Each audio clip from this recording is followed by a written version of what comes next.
إلى أي مدى يمكن أن تصل دولة ما في انتقادها لوسيلة إعلام أجنبية؟ القناة الحثالة بهذه العبارة اتهمت الحكومة الجزائرية عبر وكالة أنبائها الرسمية وسائل إعلام فرنسية على رأسها قناة فرانس 24 بالوقوف وراء ما أسمته بالحملة الإعلامية ضد الجزائر. وأسهبت الوكالة في تقريرها بتعداد الاتهامات للقناة الفرنسية. ولكن لما هذا الهجوم؟ الاحتجاج الجزائري مشاهدينا تمحور حول المعالجة الإعلامية لقناة فرانس 24 لأزمة الحرائق التي شبت في مناطق مختلفة من الجزائر. واتهمت وكالة الأنباء الجزائرية القناة بتأجيج الكراهية بتجاهل المناطق 17 الأخرى التي اندلعت فيها حرائق، معتبرة أنها اقتصرت في تغطيتها الإعلامية على ولايتين فقط، هما البويرة وبجاية الواقعتين في منطقة القبائل.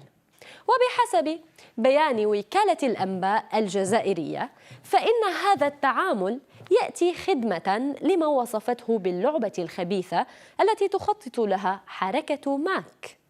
هذه الحركة تطالب بانفصال منطقة القبائل ذات الأغلبية الأمازيغية، وتتخذ من باريس مقرا لها طبعا، وهي حركة غير مرخصة في الجزائر، وصنفتها الحكومة على قائمة المنظمات الإرهابية. ولم يتوقف بيان الوكالة عند هذه النقطة فحسب، بل رأى أن معالجة فرانس 24 لملف الحرائق في الجزائر يؤكد صوابية القرار الذي اتخذته السلطات الجزائرية قبل سنوات بغلق مكاتب هذه القنوات على أراضيها. حاولنا في BBC Trending التواصل مع فرانس 24 للحصول على تعليق، لكننا لم نتلقى ردا حتى هذه اللحظة، بينما رفض مسؤول في وكالة الأنباء الجزائرية التعليق أيضا. الآراء تباينت عبر مواقع التواصل بشأن بيان وكالة الأنباء الجزائرية والرسائل التي تريد إيصالها. مثلا وليد كبير يقول: هذا أسلوب مشي تاع الدولة المحترمة، إذا لم نسارع لإنقاذ الدولة الجزائرية فلنقرأ عليها الفاتحة، هذه إحدى أوجه انهيار الدولة والذهاب نحو الفوضى. أما تغريدة من غيلاس آية فتقول أو يقول: وكالة الأنباء الجزائرية استخدمت الكلمات في محلها ووصفت الوضع الفرنسي في إفريقيا بدقة.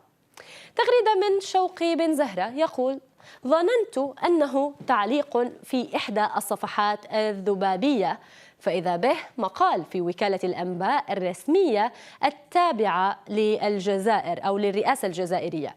الأكيد أن الجزائر لم تصل يوما إلى هذه الدرجة من الانحطاط.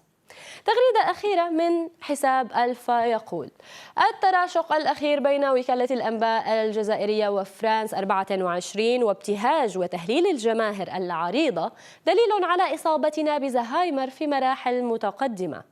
بالأمس القريب وفي زيارة ماكرون تم توقيع وثيقة مشتركة بإعلان شراكة متجددة بين الجزائر وفرنسا. ما دورناش عام، أي لم نكمل العام. مشاهدينا، منذ مطلع السنة الجديدة لم تبدو العلاقات الجزائرية الفرنسية في أحسن أحوالها، وربما يظهر ذلك جليا من خلال إرجاء زيارة كان من المقرر أن يقوم الرئيس الجزائري عبد المجيد تبون بها إلى باريس في منتصف العام الحالي، لكنه توجه في نفس الفترة تقريبا نحو موسكو للقاء الرئيس الروسي فلاديمير بوتين وبعدها إلى الصين. شكرا جزيلا لمشاهدتكم تريندينج. سنسعد باشتراككم بالقناة ومشاركتكم لقصصنا وإعجابكم بها والتعليق عليها.